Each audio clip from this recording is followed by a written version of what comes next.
Wheatstone bridge. Now we are going to consider four resistors R1, R2, R3 and R4. They are connected as shown in the circuit with a battery of voltage V only. The current is going to be flown in this direction from I, and A is a junction, so it is going to be divided into two parts, I1 and I2. I1 is going to be flown from R1. Here we are considering galvanometer between point B and point D.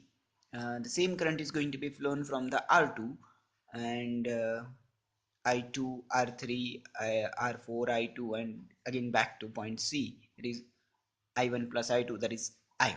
Now we are going to consider two closed loop. According to Kirchhoff's second law, for the loop, the resultant potential is going to be zero. So we are going to consider one first loop A, B, D, and back to A.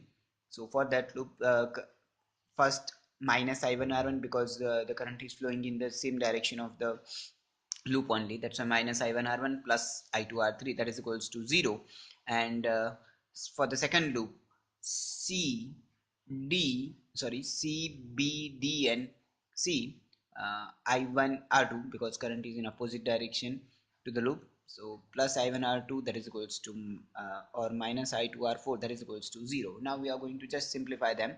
I2 R3, that is equals to I1 R1, so we can say that I1 by I2 is equals to R3 by R1, and I1 by I2, that is equals to R4 by R2. So we can say that we are going to compare both these equations. So R3 by R1, that is equals to R4 by R2.